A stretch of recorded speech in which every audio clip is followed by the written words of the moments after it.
ओम गुरुर्ब्रह्मा गुरुर्विष्णु गुरुर्देवो महेश्वरा गुरु साक्षात् परब्रह्म तस्मै श्री गुरुवे नमः। अखंडमंडलाकारं व्याप्तं येन चराचरं तत्पदं दर्शितं येन तस्मै श्री गुरुवे नमः। नमस्कार, स्वागत है आपका आचार्य वाणी में।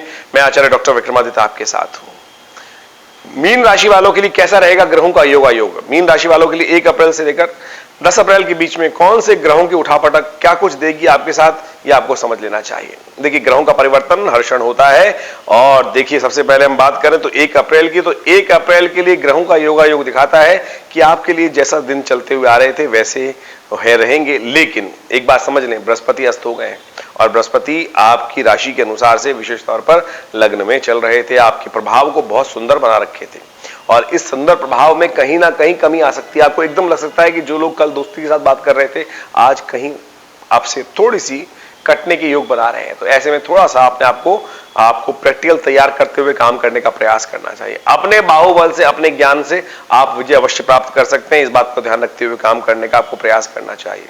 इस दिन शनिवार का दिन है और एकादशी का योग पड़ रहा है, तो कोशिशें करें शनि को विशेष तौर पर प्रसन्न करने का प्रयास करें। और शनि विशेष तौर पर आपकी राशि के अनुसार से इस वक्त जो चल रहे हैं वो चल रहे हैं एकादश में, द्वादश भाव में, और द्वादश में भाव में जो शनि चलते हैं तो थोड़ा सा 50-50 योग बनाते हैं, यानी ग्रोथ जो होती है वो 50 का ग्राफ बनता है। तो ऐसे में आपको विशेष तौर पर हनुमान जी को प्रसन्न करने का प्रयास करना चाहिए। शनिवार का दिन है, काली उड़द का दान कीजिए और साथ साथ एकादशी भी है इस दिन, तो कोशिशें करें भगवान विष्णु का स्मरण करें, भगवान विष्णु के निमित्त उनका थोड़ा पीले पुष्प अर्पित करें, चावल का दान करें और तो कल्याणकारी योग बनेंगे। अगले दिन रविवार है और साथ साथ 2 अप्रैल का दिन है। सिंह में परिवर्तन हो रहे हैं। विशेष तौर पर जो सिंह में परिवर्तन होगा वो चंद्रमा का, वो आपके लिए थोड़ा सा ग्रहों का योग भारी दिखाई देता है। तो आपको विशेष तौर पर 2 और 3 तारीख को थोड़ा सा ध्यान रखते हुए काम करने की जरूरत है। चंद्रमा थोड़ा सा रोग कारक हो जाएगा। रोग कारक होने से देखिए थोड़ा सावधान होते हुए काम करने की जरूरत पड़ेगी। चंद्रमा के साथ साथ शनि भी वहां देख रहा है तो खर्चे बढ़ा सकता है। अननेसेसरी शत्रुओं पर थोड़ा व्यर्थ आपकी बुद्धि जो है, आपकी बुद्धि के कारण से, कोई गलत स्टेप के कारण से ऐसा योग बनता है कि शत्रुओं का पक्ष जो है वो आपकी तरफ हावी हो जाए। तो इसलिए विचार, बुद्धि, अपनी जुब्बा से कुछ गलत शब्द ना निकले, इस बात का ध्यान रखें। सिंह में जा रहे हैं, सिंह शेर का स्वभाव होता है, तो ऐसे में इस बात को समझें कि आपके उग्र स्वभाव के कारण से अच्छे भले दोस्त भी आपसे थोड़ी सी हीन भावना रख सकते हैं। तो अपने आप को थोड़ा सरल रखते हुए काम करने का आपको प्रयास करना चाहिए। 3 तारीख को विशेष तौर पर सोमवार, सोम प्रदोष है, तो उस दिन भी चंद्रमा तो सिंह राशि में चली रहे, तो आपको थोड़ा सा बैलेंस होकर काम करने की जरूरत है। मन को थोड़ा सा हिम्मत रखें, लेकिन सबको साथ लेकर चलें। अकेले अकेले कुछ नहीं होता, अकेला चना भाड़ नहीं बूझता, इस बात का ध्यान रखते हुए काम करना चाहिए। और उस दिन बड़ा सुंदर योग बन रहा है, सोम प्रदोष का योग बन रहा है। और सोम प्रदोष चैत्र के महीने में, वर्ष के पहले पक्ष में ही ये सुंदर योग बन गया है। तो ऐसे में विशेष तौर पर भगवान शिव की आराधना करें। सुबह सुबह जाकर भगवान शिव का ध्यान करें, ओम नमः शिवाय का जप करें और शाम के समय तो भूले नहीं, क्योंकि प्रदोष का विशेष तौर पे सोम प्रदोष का शाम का समय तो ऐसा समय होता है कि जो बहुत ही रेयरेस्ट प्राप्त होता है। और इस बार तो बड़ा सुंदर योग बन गया है। वर्ष के पहले पक्ष के अंदर ही सुंदर पक्ष जो बना है, प्रदोष का दिन पड़ रहा है, सोम प्रदोष पड़ रहा है। और कहा जाता है कि सोम प्रदोष के दिन ऐसे मुहूर्त को कभी खराब नहीं करना चाहिए। ऐसे में विशेष तौर पर अपने माता पिता का पूजन करना चाहिए, गुरुजन का आशीर्वाद लेना चाहिए और शाम के जगह शिव मंदिर में जाकर इत्र के द्वारा आपकी राशि के अनुसार से भगवान का अभिषेक करने से सुगंधिम पुष्टि वर्धनम, सुगंध से आपके जीवन में कल्याण के, धन के, लाभ के योग बन सकते हैं। जो नुकसान होने के योग है वो बच सकते हैं। और ग्रहों की गणना दिखाती है कि उसके अगले दिन 4 तारीख को विशेष तौर पर ग्रहों का परिवर्तन होगा। मंगलवार का शुभ योग है और कन्या में विशेष तौर पर चंद्रमा का पदार्पण हो जाएगा और वो आपके लिए अच्छा देगा। मुझे दिखाई देता है कि शाम के समय कुछ ना कुछ ऐसा योग हो सकता है कि जो इंट्यूशन मन में हो जाए और इंट्यूशन के द्वारा बहुत बड़ा लाभ प्राप्त हो सकता है। तो इन 3 दिनों में विशेष तौर पर हम बात करें कि 4, 5, 6 में थोड़ा सा इंट्यूशन का, पॉजिटिविटी, आपके अंदर जो विचार आ रहे हैं उनको इग्नोर मत कीजिएगा, चाहे पॉजिटिव हो चाहे नेगेटिव हो। उन विचारों को समझकर उनके अनुरूप कार्य करने का आपको प्रयास करना चाहिए और उस इंट्यूशन से अंदर की आवाज को जितनी सरलता से सुनेंगे उससे आपको लाभ प्राप्ति के योग बन सकते हैं। 5 तारीख को सुंदर आप बात करें, बुधवार का दिन पड़ेगा और साथ साथ उस दिन चतुर्दशी है और विशेष तौर पर सत्यव्रत भी पड़ेगा उस दिन।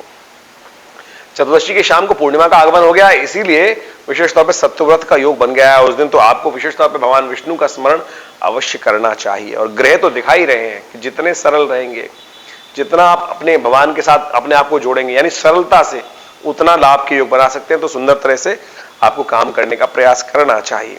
6 तारीख को पूर्णिमा भी पड़ रही है और साथ साथ ग्रहों का परिवर्तन भी हो रहा है। और 6 तारीख का परिवर्तन विशेष तौर पे दो मुख्य ग्रह परिवर्तन की तरफ जा रहे हैं। चंद्रमा भी परिवर्तन होंगे सुबह 1:13 पर और शुक्र का परिवर्तन होगा 10 बजे के आसपास। शुक्र का परिवर्तन विशेष तौर पे बहुत सुंदर हो रहा है और यह विशेष तौर पे दिखाता है कि आपके जीवन साथी के लाभ से, उनके साथ से आपके जीवन में कल्याणकारी योग बन सकते हैं। तो जो शादीशुदा लोग हैं उनको विशेष तौर पे अपने जीवन साथी को का उपयोग करते हुए, उनके भाग्य का उपयोग करते हुए कार्य करने का प्रयास करना चाहिए। उससे बहुत उन्नति के योग बन सकते हैं। उस दिन हनुमान जयंती भी है, तो कोशिश ये करें। देखिए, आपकी राशि के अनुसार से एक बात समझें, आपके लिए 7:30 शुरू हो गई है, तो हनुमान जयंती वर्ष में एक बार आती है, तो आप कोशिश ये करें इस दिन विशेष तौर पे हनुमान जी को चोला अवश्य चढ़ा दें।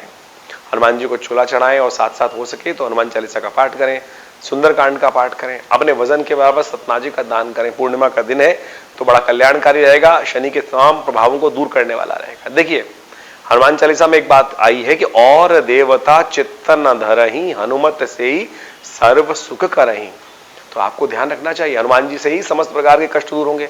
हम अनेक प्रकार के उपाय करते हुए आज ऐसी विडंबना बन गई कि आज के आधुनिक देवता बन गए, नए नए शनि के मंदिर बन गए हैं और वहां जाके हम तेल का विशेष तौर पर अनेक प्रकार के उपाय कर देते हैं। अरे प्रत्यक्षम किम प्रमाणम, प्रत्यक्ष देवता को पूजन करो ना। हनुमान जी कृपा, हनुमान जी को वरदान है विशेष तौर पर कि जो हनुमान जी का पाठ करेगा शनि उनको कभी रुष्ट नहीं देंगे। तो फिर सीधी तरह से हनुमान जयंती का मुहूर्त जो है व्यर्थ ना जाए, इस बात का ध्यान रखते हुए काम करें। हनुमान चालीसा का पाठ करिए, चलते फिरते उठते बैठते, कुछ और नहीं तो कम से कम गाड़ी में कैसेट ही लगा लीजिए वो अपने मोबाइल में ट्रैक को लगा लीजिए, उससे क्या होगा, भाव बन जाएगा। ग्रहों का परिवर्तन दिखा रहा है, शुक्र विशेष तौर पर बहुत सुंदर परिवर्तन की तरफ गए हैं और ऐसे में आपके लिए बड़ा सुंदर योग बना रहे। बृहस्पति के अस्त होने के बावजूद भी शुक्र ने बड़ा सुंदर कार्य कर दिया है आपके लिए, तो आपको विशेष तौर पर आपको उसका लाभ लेने का प्रयास करना चाहिए। ऐसे में इस सुंदर तिथि में गौ सेवा करिए, नित्य प्रति गौ सेवा करिए, भाग्य से बहुत सुंदर लाभ प्राप्ति के योग बन सकते हैं। यदि हम बात करें तो 6 और 7 तारीख के तो ग्रहों का योग दिखाता है कि विशेष तौर पर ये ग्रह अनुकूल रहेंगे और आपके लिए विशेष तौर पे कुछ ना कुछ लाभ का मार्ग प्रशस्त हो सकता है, आगे बढ़ने का योग विशेष तौर पे बन सकते हैं। लेकिन थोड़ा सा आपको विशेष तौर पे किसी एग्रीमेंट में जाने से बचने का प्रयास करना चाहिए।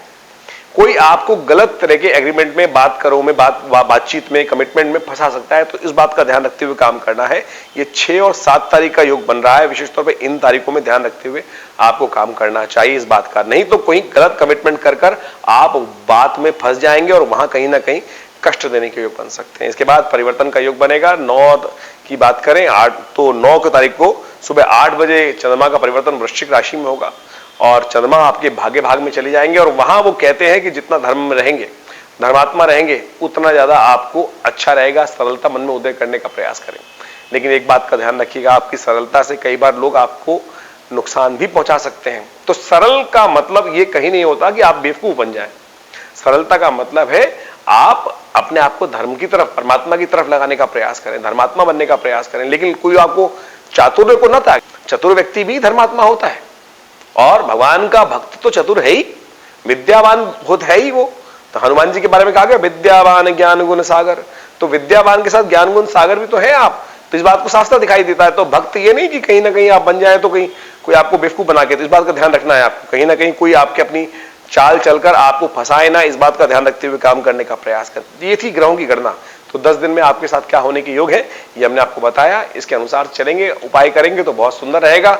और इसके अलावा भी कोई आपके मन में प्रश्न हो, आपकी जन्मपत्री के विषय में आपको कोई बहुत दिक्कत आ रही हो, बहुत सारे लोग आज हमारे पास आते हैं और कई बार क्या होता है, लोग डरा देते हैं कि आप मंगलिक हैं, आप ही हैं।